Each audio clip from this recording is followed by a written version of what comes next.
જોતા રહો અમારી YouTube ચેનલ ICE રાજકોટ અને અમારી ચેનલને સબસ્ક્રાઇબ કરો અને બેલ આઇકોન પ્રેસ કરો જેથી દરેક નવા વિડીયોની નોટિફિકેશન મેળવી શકો। નમસ્કાર વિદ્યાર્થી મિત્રો, ICE ના YouTube ચેનલ પર આપ સૌનું હાર્દિક સ્વાગત છે। મિત્રો, આજે આપણે જે ઇમ્પોર્ટન્ટ કરંટ અફેર્સના ટોપિક પર ચર્ચા કરવાના છીએ, સૌપ્રથમ એ ટોપિકનું લિસ્ટ જોઈએ તો હેલિના અને ધ્રુવાસ્ત્ર એન્ટીટેક ગાઇડેડ મિસાઇલ પર વાત કરશું।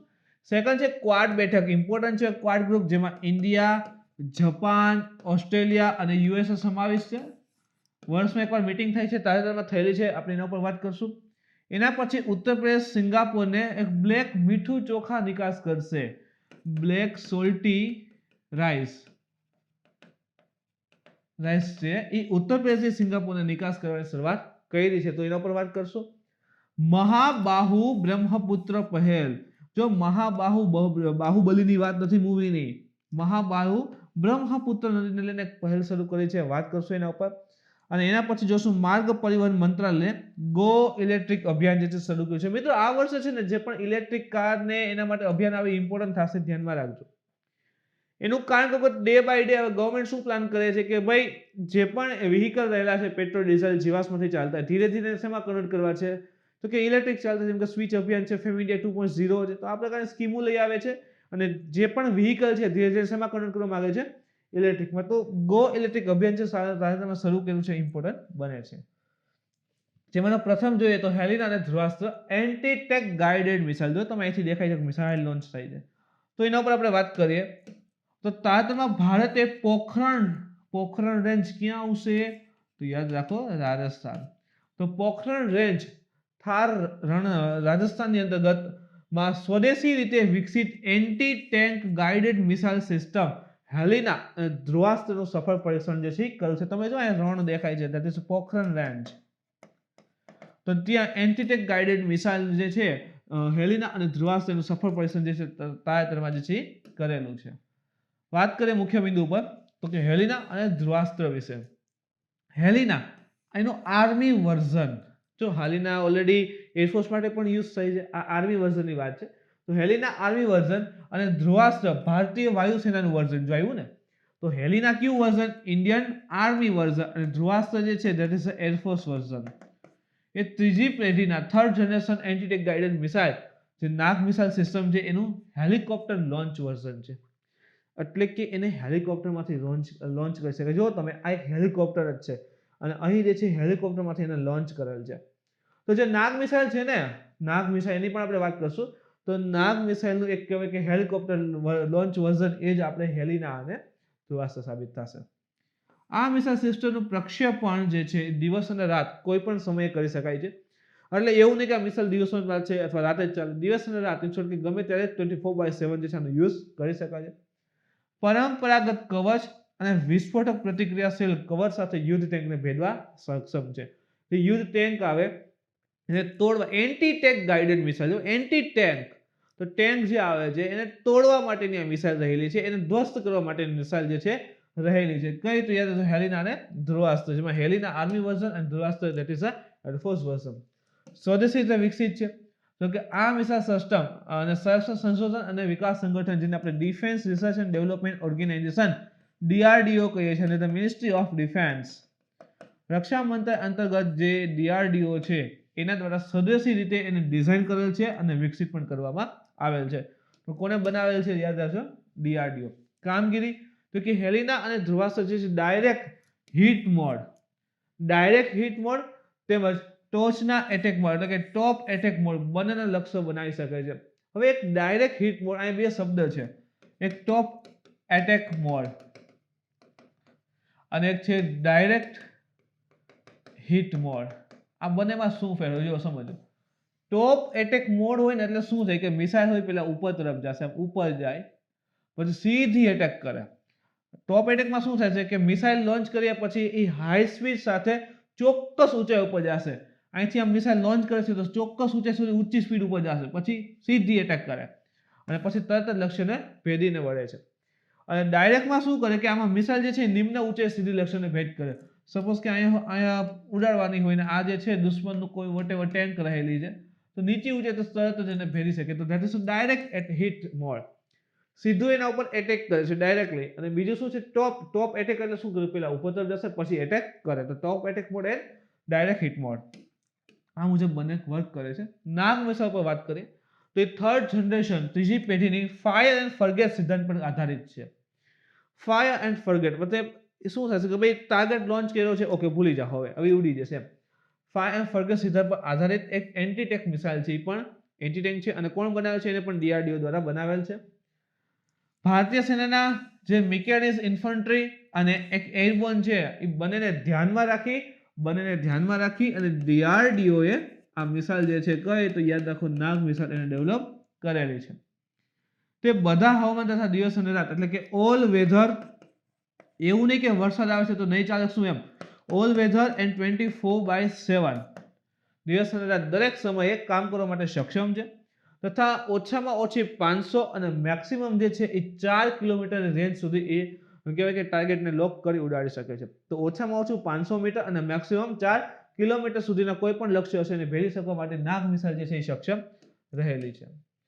નાગને સ્થળ અને વાયુ આધારિત પ્લેટફોર્મથી લોન્ચ કરી શકાય, એટલે એને સપોઝ કે જે મોબાઈલ લોન્ચર આવે ને, મોબાઈલ લોન્ચર એટલે ખટારાની બધા હોય મિસાઇલ રાખી હોય તો સ્થળ ઉપરથી પણ લોન્ચ કરી શકાય અને હવામાંથી પણ લોન્ચ કરી શકાય, એટલે હેલિકોપ્ટરમાંથી પણ લોન્ચ એને કરી શકાય. હાલમાં તેનું સ્થળ સંસ્કરણ એકીકરણ નાગ મિસાઇલ કેરિયર નામિક ઉપલબ્ધ છે. તો અત્યારે આપણી પાસે જે છે એ વસ્તુમાં શું છે તો કે સ્થળ એટલે કે એનું એકીકરણ સ્થળ ઉપરથી એટલે કે જમીન ઉપરથી લોન્ચ કરી શકાય નાગ મિસાઇલ કેરિયરનું નામ છે નામિકા ઉપલબ્ધ છે. હવે મિસાઇલ બને છે લોન્ચર તો જોઈએ ને, જેમ કે મિસાઇલ બનાવી નાગ, હવે લોન્ચ કરવા માટે વ્હીકલ તો જોશે ને, જેમ કે આપણે સેટેલાઇટ બનાવી તો કેમ ભાઈ પોલર સેટેલાઇટ લોન્ચ વ્હીકલ છે, GSLV યુઝ કરીએ છીએ, એટલે મિસાઇલને પણ લોન્ચ કરવા માટે વ્હીકલ જોઈએ. તો નામિકા જે શું છે તો કે નાગ મિસાઇલનું જમીન ઉપરથી લોન્ચ કરવા માટેનું કેરિયર, એનું નામ છે નામિકા. નાગ મિસાઇલો DRDO એ integrated guided missile development programme હેઠળ વિકસાવવામાં આવેલ છે. આ પ્રોગ્રામ શું છે એ પણ જોઈએ. Integrated guided missile development programme, જેને IGMDP યાદ રાખજો, ઇન્ટિગ્રેટેડ ગાઇડેડ મિસાઇલ ડેવલપમેન્ટ પ્રોગ્રામમાં બનાવેલ છે. હવે ભારતના પૂર્વ રાષ્ટ્રપતિ ડોક્ટર APJ અબ્દુલ કલામ એના દ્વારા ભારતને મિસાઇલ ટેકનોલોજીમાં આત્મનિર્ભર બનાવવાના ઉદ્દેશ્યથી આવડે છે IGMDP integrated guided missile development programme જે છે શરૂ કરેલો હતો. અને આપણે જાણીએ છીએ doctor APJ Abdul as a missile man તરીકે પણ ઓળખવામાં આવે છે. તો મિસાઇલ ટેકનોલોજીને આત્મનિર્ભર બનાવવા માટે આ પ્રોગ્રામ જે શરૂ કર્યો હતો. ક્યારે શરૂ થાય છે તો કે 1983માં ભારત સરકારે મંજૂરી આપી હતી અને માર્ચ 2021માં પૂર્ણ કરાય છે. આ પ્રોગ્રામ અંતર્ગત વિકસિત 5 મિસાઇલ સિસ્ટમ બનાવવાની હતી, જેને યાદ રાખવાની શોર્ટકટ છે પટના. જોઈએ પટના કઈ કઈ છે તો પટનામાં પેલો પૃથ્વી આવશે, પછી અગ્નિ આવશે, પછી ત્રિશુલ, અને પછી નાગ આવશે અને આકાશ આવશે. તો પટનાના આધારે આ 5 મિસાઇલ યાદ રહી જશે. પૃથ્વી તો ટૂંકા અંતરની સપાટીથી સપાટી એટલે કે સરફેસ ટુ સરફેસ એટેક કરી શકે એ પ્રકારની બેલિસ્ટિક મિસાઇલ છે. તો Prithvi short range surface to surface attack કરી શકે એ પ્રકારની બેલિસ્ટિક મિસાઇલ છે. અગ્નિ તો કે વિવિધ કેટેગરીઝમાં છે, 1 2 3 4 5, અગ્નિ 5 લગીને આપણે વાત કરીએ તો કરતા હોઈએ છીએ. તો અગ્નિ 5 સુધી વિકસિત જે છે એક બેલિસ્ટિક મિસાઇલ રહેલી છે અગ્નિ પણ. ત્રિશુલ તો સપાટીથી હવામાં એટલે કે surface two air short range missile રહેલી છે. નાગ તો થર્ડ જનરેશન એન્ટીટેક મિસાઇલ છે, ટેન્ક ઉડાડવામાં સક્ષમ હોય એન્ટીટેક મિસાઇલ છે. આકાશ એક મિડલ કહેવાય ને કે મધ્યમ અંતરની સપાટીથી હવામાં સરફેસ ટુ એર એટેક કરવા વાળી મિસાઇલ રહેલી છે. તો આકાશ યાદ રાખો સરફેસ ટુ એર રહેલી છે. નાગ થર્ડ જનરેશન એન્ટીટેક મિસાઇલ છે. ત્રિશુલ તો કે સરફેસ ટુ હવાઈથી સપાટીથી હવા એટલે સરફેસ ટુ એર. અગ્નિ તો કે અલગ અલગ 5 સિરીઝમાં અવેલેબલ બેલિસ્ટિક મિસાઇલ છે. અને Prithvi short range surface to surface attack કરનારી બેલિસ્ટિક મિસાઇલ રહેલી છે. તો જે પચના integrated guided missile development programme જે ચાલે છે 2012 સુધી હતો, એની અંદર આ 5 મિસાઇલ ડેવલપ કરેલી છે.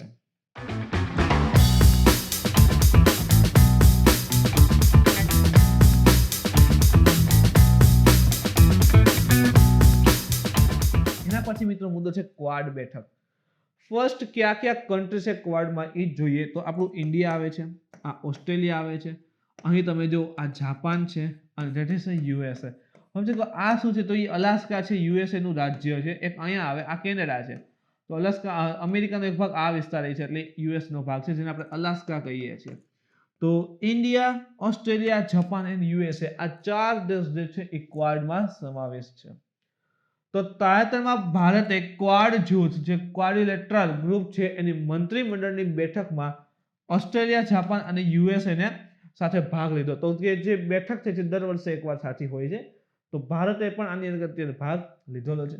આ બેઠકમાં ભારત પ્રશાંત અને મ્યાનમારમાં સૈન્ય ટેક ઓવરના મુદ્દા ઉપર ચર્ચા કરવામાં આવી હતી.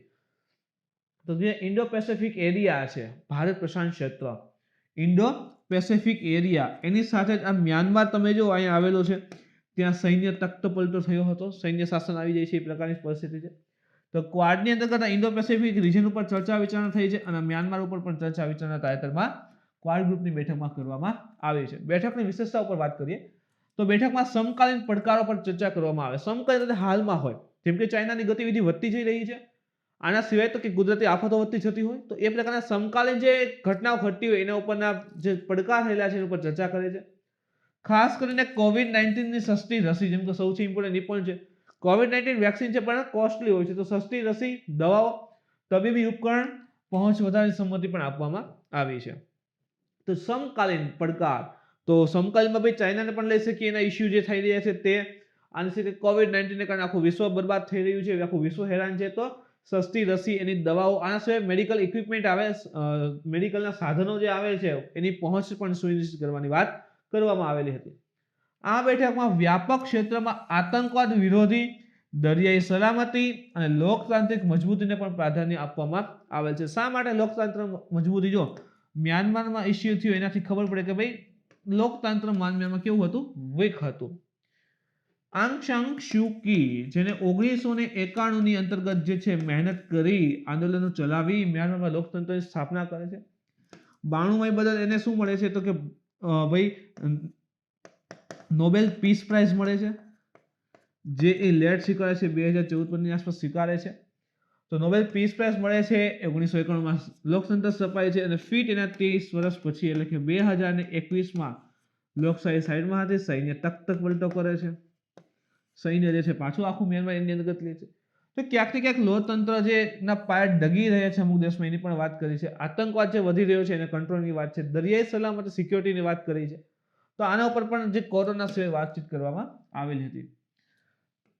પ્રાદેશિક અખંડિતતા અને સાર્વભૌમત્વ, કાયદાનું શાસન, પારદર્શિતા, આંતરરાષ્ટ્રીય દરિયામાં આવાજાહીની સ્વતંત્રતા અને વિવાદોના શાંતિપૂર્ણ સમાધાન માટેના નિયમ આધારિત એક આંતરરાષ્ટ્રીય હુકમ વગેરે સંદર્ભમાં પ્રતિબદ્ધતા જાળવવા પર ભાગ મૂકવામાં આવ્યો હતો. ઇન શોર્ટ તમે જો દરેક ક્ષેત્ર આવી જાય છે. પ્રાદેશિક અખંડિતતાની વાત કરી છે અને સાર્વભૌમત્વ, એવું નહીં કે આસપાસનો દેશ છે કે એને ઉલાડી દઈએ, એવું નથી. તો પ્રાદેશિક અખંડિતતા અને સાર્વભૌમત્વ અથવા તો બીજા કોઈ ચીન હોય, વોટ એવર, કોરિયા, ગમે નોર્થ કોરિયા આવે છે, તો એના ઇન્ફ્લુઅન્સથી ઇન્ડિયા ચાલતું નથી. જેને આપણું અમુક સાર્વભૌમત્વની વાત કરે છે, સોવરેનિટી, તો કે એને ધ્યાનમાં રાખવાની વાત છે કે બીજાના કયા પ્રમાણે આપણો દેશ કરતો નથી. તો પ્રાદેશિક અખંડિતતા, સાર્વભૌમત્વ, કાયદાનું શાસન, જે પણ લોસ છે એના દ્વારા શાસન, પારદર્શિતા, ટ્રાન્સપરન્સી આવે, આંતરરાષ્ટ્રીય દરિયામાં આવા જવાની સ્વતંત્રતા. જેમ કે જો સાઉથ ચાઇના સીમાં ઘણી વખત એવું બનતું હોય છે કે ભાઈ આપણું જહાજ હોય તો એ લોકો પકડી લેતા હોય છે ને એવું જોવા મળે છે. તો સાઉથ અથવા તો આંતરરાષ્ટ્રીય દરિયામાં આવા જવાની સ્વતંત્રતા તથા વિવાદોનું શાંતિપૂર્ણ સમાધાન, જે પણ વિવાદ હોય તો શાંતિથી સોલ્યુશન લેવું. તો આ બધા માટે નિયમ આધારિત આંતરરાષ્ટ્રીય હુકમ તથા વગેરેના સંદર્ભમાં પ્રતિબદ્ધતા જાળવવા ઉપર ભાર મૂકવામાં આવતો છે. બધા ઉપર જે છે ભાર મૂકીને વાતચીત કરવામાં આવે છે. ક્વાડ એ સામાન્ય દ્રષ્ટિએ આસિયાનની એકતા અને એક મુક્ત, સ્વતંત્ર અને સમાવિષ્ટ ભારત પ્રશાંત ક્ષેત્ર માટે વ્યક્ત કરી હતી. તો આસિયાનની એકતા, ઓલરેડી જો આસિયાન કન્ટ્રી રહેલા છે પણ ભારત એમાં જે છે સભ્ય નથી. તો આસિયાનનો વિસ્તાર એની સાથે જે આખો ઇન્ડો પેસિફિક એરિયા છે એમાં ભારતની જે હાજરી જે છે મજબૂત બને છે, ઇવન ઇમ્પોર્ટન્ટ પણ બને છે. તો એને એ ક્ષેત્રને રજૂ કરવા માટેની અહીં ભારત પણ એમાં ભાગ લે છે કે ભાઈ ક્વાડ ગ્રુપ તરીકે અહીં ભારતે પણ આવવું જોઈએ, ઇન શોર્ટ કે ભારતનો ભાગ બનેલો છે. એ પણ ઉલ્લેખ કરવામાં આવ્યો હતો કે ઇન્ડો પેસિફિક કન્સેપ્ટને યુરોપ જેવા આંતરરાષ્ટ્રીય સમુદાયોનો ટેકો પણ મળી રહ્યો છે. ઇન્ડો પેસિફિક એરિયા માટે ભારત જે સક્ષમ પગલાં માને છે, ભારતની જે વિચારધારા છે, યુરોપ જેવા આખો ખંડના જે અલગ અલગ દેશો છે, યુરોપિયન યુનિયન આખું યુનિયન છે, એ પણ આ ભારતના કન્સેપ્ટને મજબૂત ટેકો આપે છે કે હા ભાઈ ભારતની વાત સાચી છે, એ વિસ્તારમાં અલગ અલગ દેશો ખાસ કરીને ચાઇના જે ઇન્ફ્લુઅન્સની વધારે છે એને કંટ્રોલ કરવું જોઈએ. બેઠકમાં આબોહવા પરિવર્તન, માનવતાવાદી સહાય, આપત્તિ રાહત અને સપ્લાય ચેનને મજબૂત બનાવવા સહયોગ અંગે પણ ચર્ચા કરી હતી.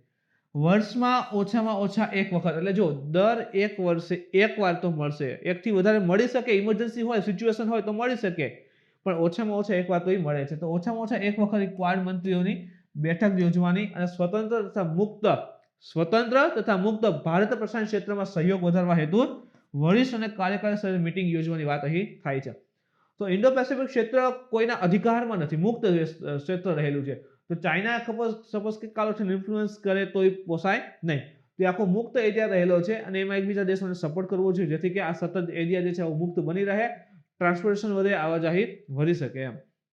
તો એવા કન્સેપ્ટ સાથે ભાઈ અહીં જે છે બેઠક જે છે એ થતી હોય છે. મહત્વ શું છે? લાઇન ઓફ એકચ્યુઅલ કંટ્રોલ માંથી ચીની દળો ખસી જવાના પૃષ્ઠભૂમિમાં યોજાયેલી આ બેઠકમાં ભારપૂર્વક જણાવ્યું છે કે ભારતની ક્વાડ રૂચિ સામરિક નહીં પણ વ્યૂહાત્મક છે. સામરિક એટલે એવું નહીં કે એટલા વસ્તુને ધ્યાનમાં રાખી છે, બસ આમાં વાત કરી એટલે ધ્યાનમાં રાખીને હાલવાનું એવું નથી. વ્યૂહાત્મક છે, અલગ અલગ વિચારધારા ધરાવે છે, એના ઉપર કાર્ય કરે છે અને શાંતિથી પણ એને સોલ્યુશન કરવાની સમાધાન ઉપર આવે છે. તો આપણે જાણીએ છીએ કે LAC line of actual control India and China વચ્ચે આવેલ છે, આ લદ્દાખના વિસ્તારમાં, જે કોંગોત્સો લેક છે ત્યાં. તો આ લાઇન ઓફ એકચ્યુઅલ કંટ્રોલમાંથી ચીની દળ શું કરે છે? પાછળ ખસી જાય છે. તો એ શું દેખાય કે ભારત જે છે પહેલા એવું હતું કે ચલો સામસામે ઊભા છે, ચીન જે છે કોઈ વાત હાર નહોતું માનતું, પણ હવે શું થયું કે ભારતની પ્રેઝન્સ એટલી મજબૂત બની ગઈ કે ચીની દળ પાછું હટે છે અંતે. તો આ શું દેખાય છે કે ભારતની વ્યૂહાત્મક રચના કેટલી પ્રભાવશાળી છે, કેટલું આમ કહેવાય ને કે પ્રભાવશાળી એનું વ્યક્તિત્વ રહેલું છે ઇન્ડિયાનું. તો એના લઈને ચીન પણ પાછળ હટે છે. તો એ પણ અહીં વાત દેખાડેલી. ભારતને ક્વાડના કારણે ચીન સાથે પ્રાદેશિક અને આંતરરાષ્ટ્રીય સ્તરે વધતી જતી શક્તિ અસંતુલન દૂર કરવામાં મદદ કરવામાં આવશે. તો આંતરરાષ્ટ્રીય સ્તરે ચીન એક મહાસત્તા બનવા ઉપર છે, એને બનવું છે. તો જે કહેવાય ને કે સમાનતા હોવી જોઈએ, ચીન એક તોડવા માંગે છે.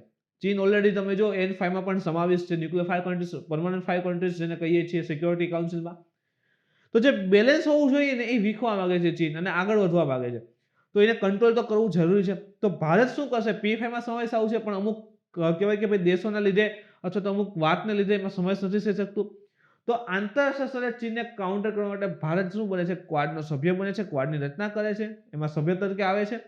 જેથી કરીને શું થાય કે જેમ ચીન એની સાથે એકલું આગળ વધી રહ્યું છે, તો ભારત જે છે આ ક્વાડ ગ્રુપના માધ્યમથી એને આગળ વધે અને ચીનની જે સત્તા છે એને સંતુલન કરી શકશે. તો ભારતને એ રીતે મજબૂત કરવામાં આવશે.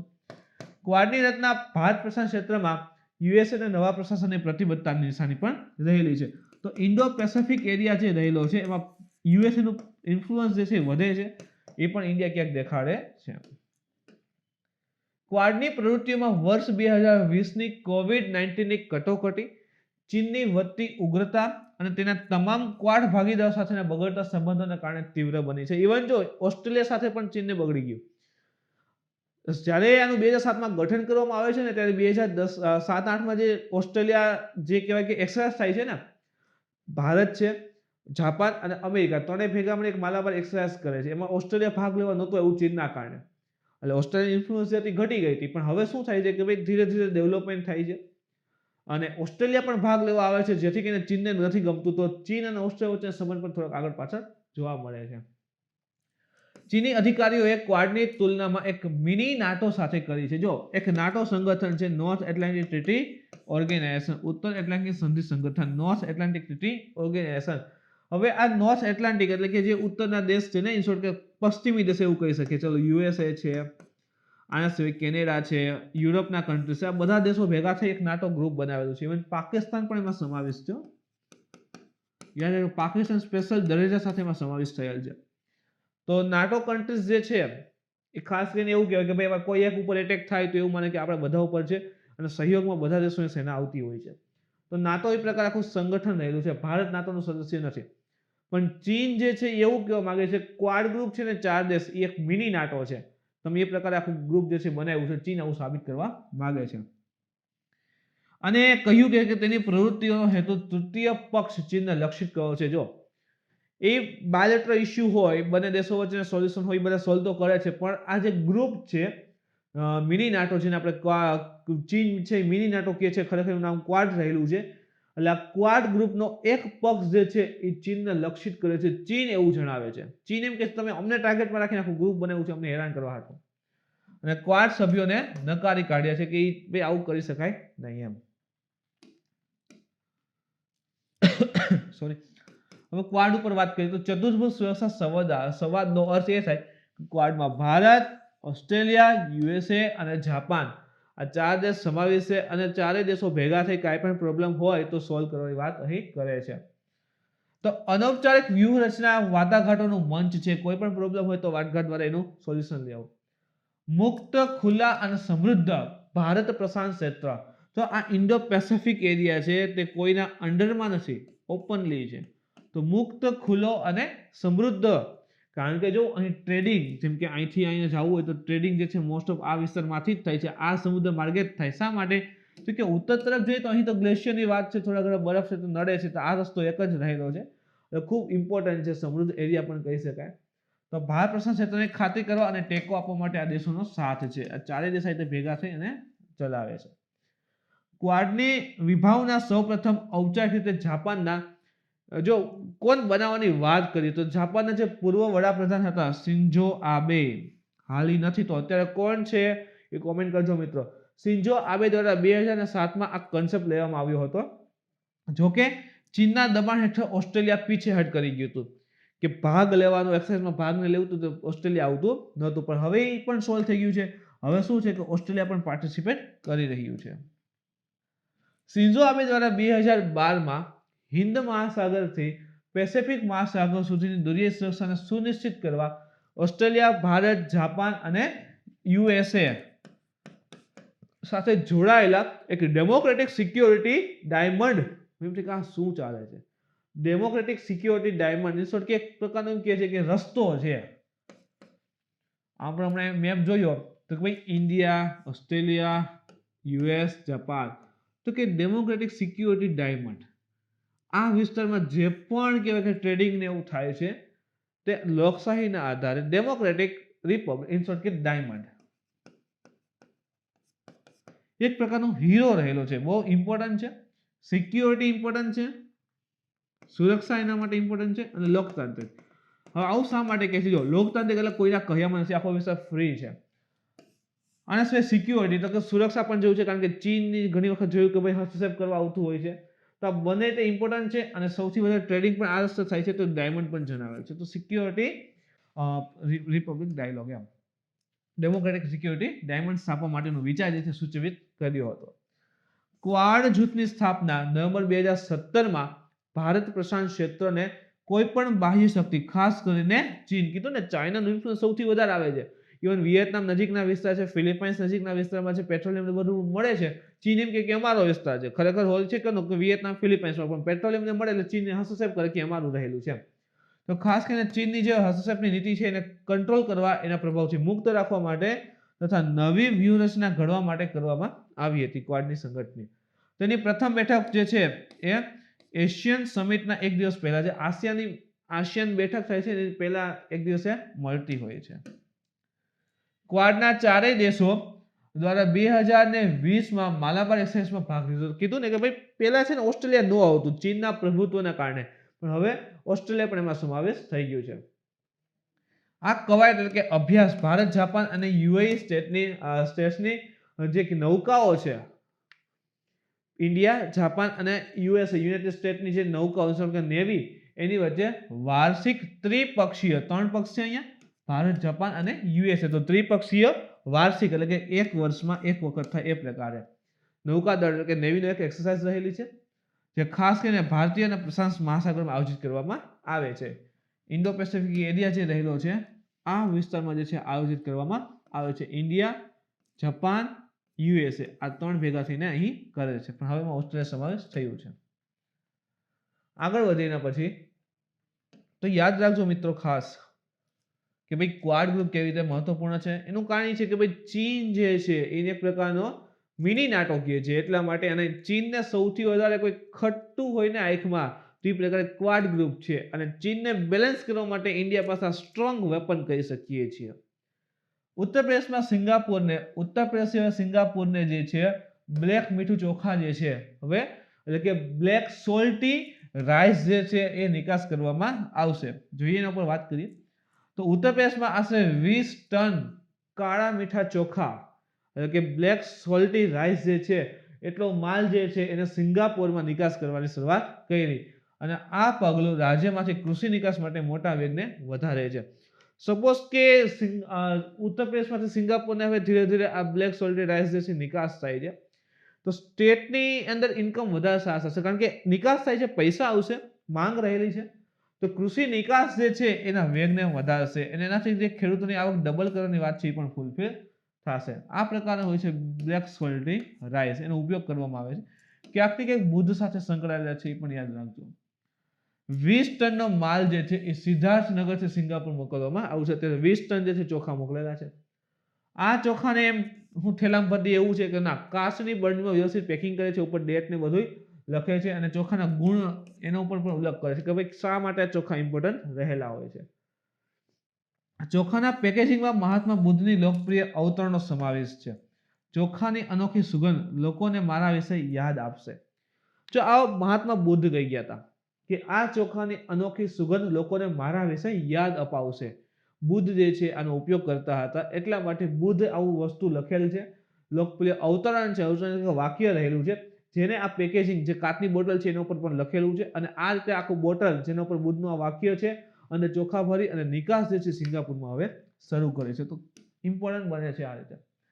ટૂંક સમયમાં રાજ્ય સ્ટ્રોબેરી ફેસ્ટિવલ જે છે સ્ટ્રોબેરી ફેસ્ટિવલ સેલિબ્રેટ કરે છે એ જ રીતે અથવા એ જ પ્રકારે જે છે કાળા મીઠા ચોખાનું ઉત્સવનું પણ આયોજન કરશે.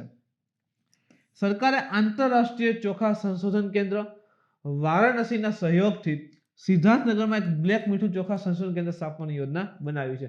તો અહીંથી એમ છે કે આંતરરાષ્ટ્રીય ચોખા સંશોધન કેન્દ્ર ક્યાં છે તો યાદ રાખવું વારાણસીમાં છે, જેને આપણે કાશી કહીએ ને તો એ જ આંતરરાષ્ટ્રીય ચોખા સંશોધન કેન્દ્ર આવેલું છે વારાણસીમાં.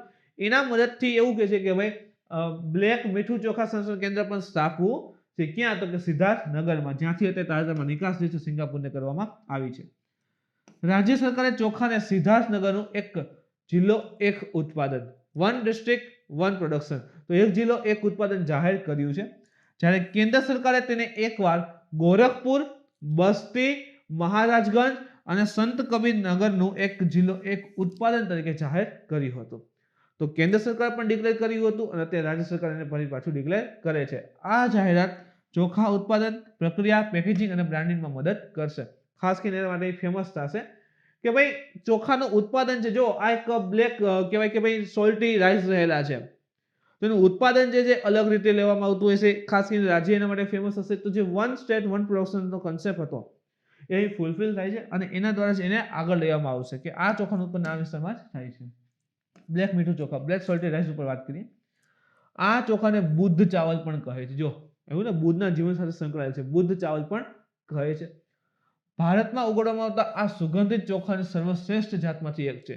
આ ચોખામાંથી સુગંધ આવે છે. સુગંધિત ચોખા હોય એમાંના એક આ પણ સમાવેશ છે કે બ્લેક મીઠું ચોખા. સોરી ગાઈસ, ચોખાને બુદ્ધનો મહાપ્રસાદ તરીકે ઓળખવામાં આવે છે. તો આ બ્લેક સોલ્ટી રાઈસ જે છે એ બુદ્ધનો મહાપ્રસાદ તરીકે ઓળખાય છે. જો આ પ્રકારના મિત્રો પ્રશ્ન પોસિબલ છે.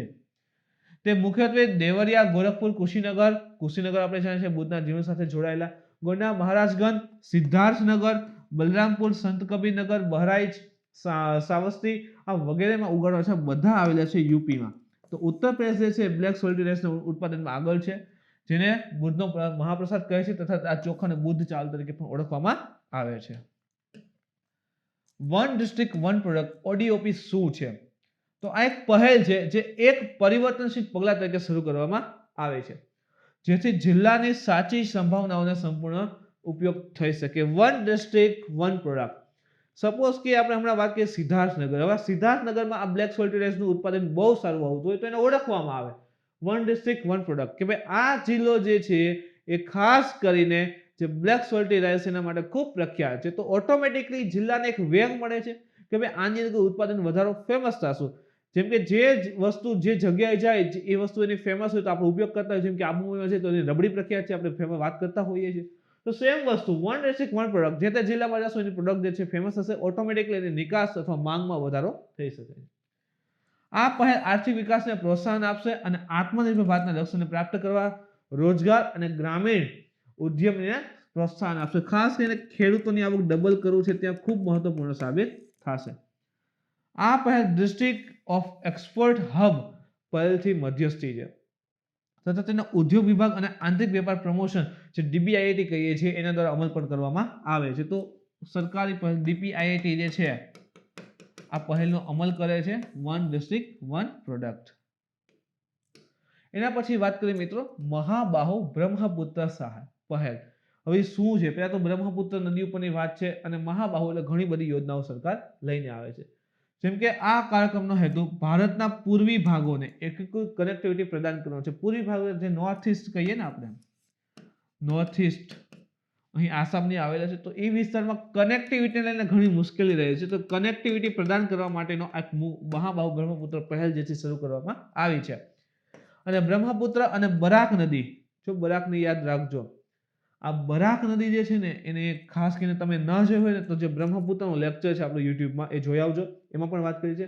આ બરાક નદી જે છે એ નાગાલેન્ડમાં ઉદ્ગમે છે. નાગાલેન્ડ, પછી મણિપુર, પછી આસામ, પછી મિઝોરમ અને મેઘાલય અને લાસ્ટમાં જે છે તે બાંગ્લાદેશમાં જાય છે. તો નાગાલેન્ડ તેનો ઉદ્ગમ થવાનો છે જાયો માઉન્ટેનમાંથી, એના પછી જાય છે મણિપુરમાં, મણિપુર પછી જાય છે આસામમાં, અને આસામ પછી આવે છે મેઘાલયમાં, અને મેઘાલય પછી જાય છે બાંગ્લાદેશમાં.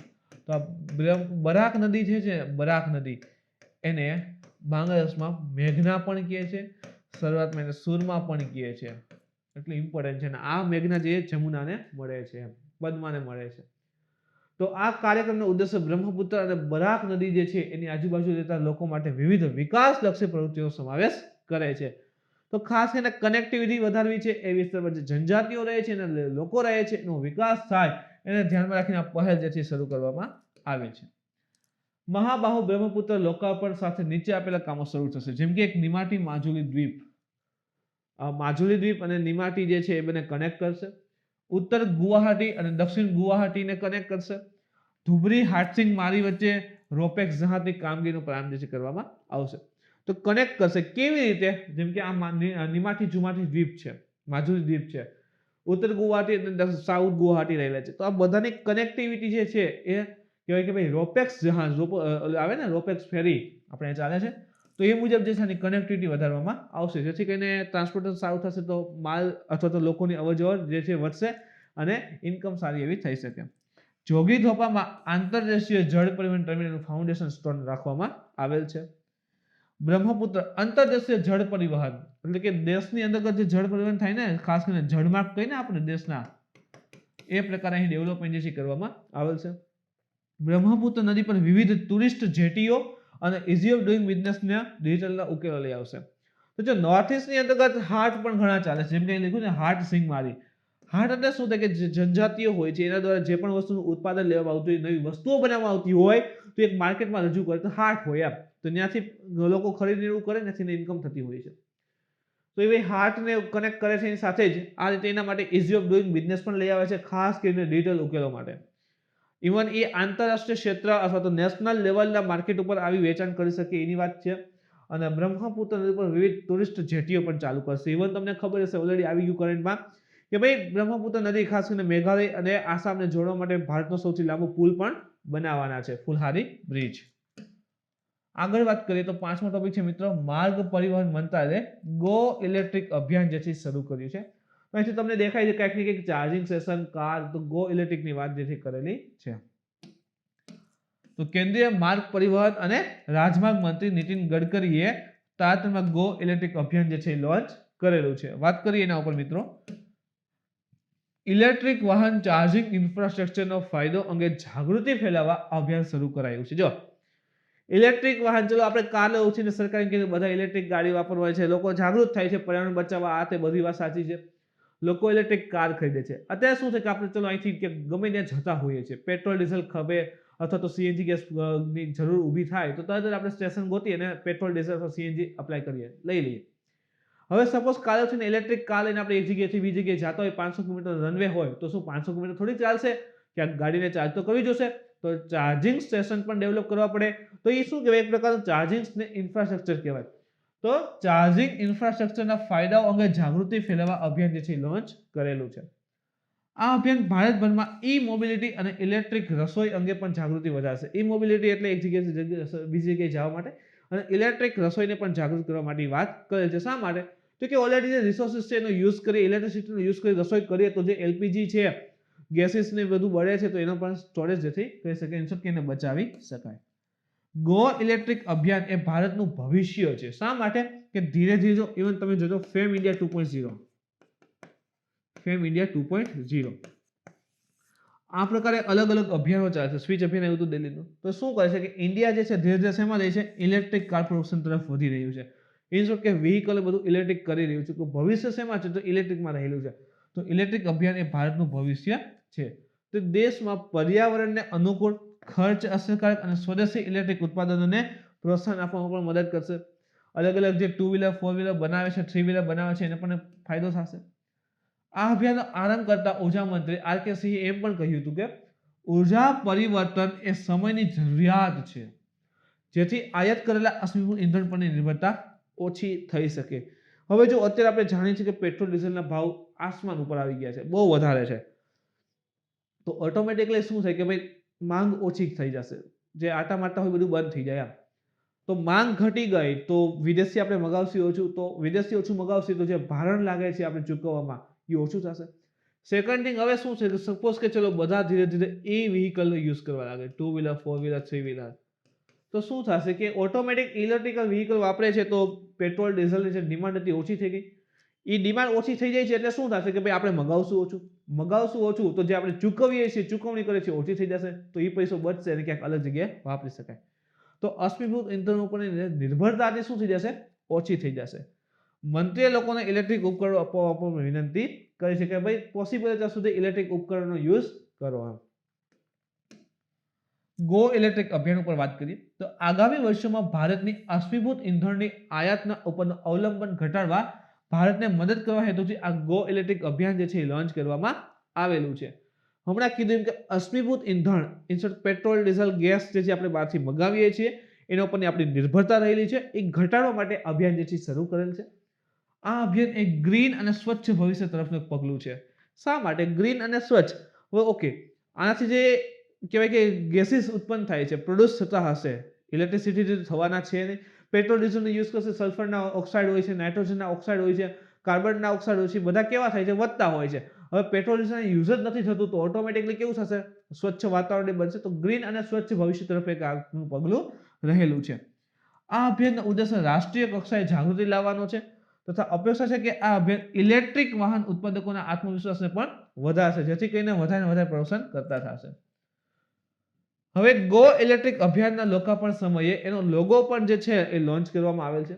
આ અભિયાન માટે લોગો ઈ ગતિશીલતા ઇકોસિસ્ટમના વિકાસને દર્શાવશે. આ ઉપરાંત જે ઉદ્યોગકાર છે, ઇલેક્ટ્રિક બસ હોય, ઇલેક્ટ્રિક કાર હોય, ઇલેક્ટ્રિક 2 વ્હીલર હોય, ઇલેક્ટ્રિક 3 વ્હીલર હોય, તેના વિવિધ ઇલેક્ટ્રિક વાહનો પ્રદર્શન કરીને પ્રદર્શન પણ આયોજન કરાયું હતું. તો ઇલેક્ટ્રિક વ્હીકલ અહીં રજૂ થયા, ઈ બસ રજૂ થઈ, ઈ 2 વ્હીલર રજૂ થયા, ઈ 3 વ્હીલર, ઈ 4 વ્હીલર, તો આ જે વ્હીકલ છે ને એ પણ અહીં રજૂ કરેલા હતા. એ સાથે આખું અભિયાન જે લોન્ચ કરે છે. ભારતમાં ઇલેક્ટ્રિક ઇંધણ, હવે અશ્મિભૂત ઇંધણ માટે ઇલેક્ટ્રિક ઇંધણ એક મહત્વપૂર્ણ વિકલ્પ છે. જે પેટ્રોલ ડીઝલનો યુઝ કરીએ છીએ એના વિકલ્પમાં એક ઇલેક્ટ્રિક વ્હીકલ આવી શકે. હવે એવું તો નહીં કે ફૂંક મારીને વાહન હલાવી, એવું તો નહીં જ આવે. તો અશ્મિભૂત ઇંધણનો યુઝ કરીએ છીએ એની જગ્યાએ બેસ્ટ ઓપ્શન તરીકે ઇલેક્ટ્રિક ઇંધણ એટલે કે ઇલેક્ટ્રિસિટી જે છે યુઝ કરી શકાશે. કારણ કે અશ્મિભૂત ઇંધણની આયાત ઉપરના ભારતનો જે આયાત જે છે બિલને ઘટાડવામાં મદદ થશે. જે આયાત બિલ હોય, આયાત બિલ શું થાય કે ભારત વિદેશમાંથી જે પણ વસ્તુઓની આયાત કરે છે એ આયાત બિલ હશે. હવે એની ચૂકવણી કરતું હશે તો ચૂકવણીમાં પણ એનું પ્રમાણ વધારે છે. તો પેટ્રોલ ડીઝલ ઓછા મગાવશું તો આયાત બિલમાં જે પેટ્રોલ ડીઝલનો ખર્ચો કેવો થઈ જશે? ઓછો. તો આપણે ચૂકવણી એને લઈને કેવી થઈ જશે? ઓછી થશે. તો એ બિલને ઘટાડવામાં મદદ કરશે. અંદાજિત કેટલું છે આયાત બિલમાં? 8 લાખ કરોડ જે છે એ પેટ્રોલ ડીઝલ આપણે દઈએ છીએ. ખાસ કરીને 8 લાખ કરોડ રૂપિયા રહેલા છે.